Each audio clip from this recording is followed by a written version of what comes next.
folks. It's Pastor Montgomery here in the study again, and we find ourselves still walking through this time of quarantine and the stay-at-home order now. And as we continue to do that, I continue to try to bring devotions a couple of times a week. The passage that comes to my mind right now is Psalms 27.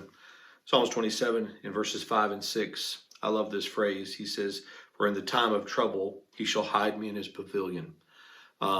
And what a comforting thought it is that God hides us and protects us in the time of trouble. In the secret of his tabernacle shall he hide me.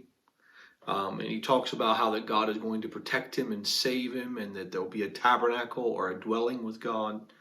The psalmist, of course, was a man full of trouble, a man that was no stranger to trouble and heartache. And here he's crying out to God, and he's saying, you know what, I know for a fact that in the time of trouble, he's going to hide me in his pavilion. He's going to protect me.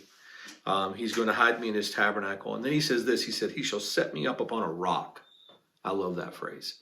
And it reminded me of Psalm 61, where he says, when my heart is overwhelmed, lead me to the rock that is higher than I.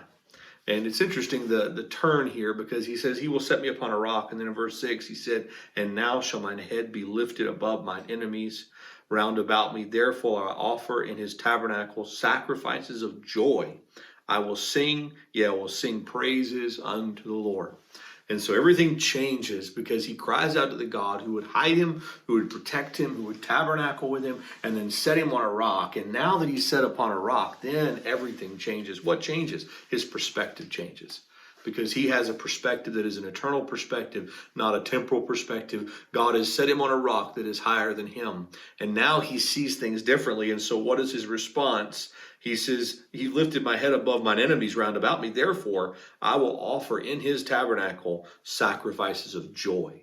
He said, I'm going to rejoice in who and what God is and who and what God's doing. Even though I don't always understand it, I can still rejoice in what God is doing. And he said, how will that demonstrate itself out?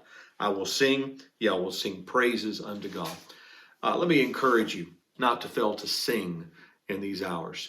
Let me encourage you not to fail to listen to the music and sing and just rejoice in who God is. God made us musical creatures to give praise to him. And you may not have the most beautiful voice, but it's the one God gave you. And let me encourage you, let God change your perspective and lift your voice and sing and give to him a sacrifice of joy, even in the midst of these times where it seems like our joy has been taken from us. I promise you this, the joy of the Lord is our strength. And we can go to him on that high rock and find that joy in that song. God bless you, folks. We'll see you next time in the study.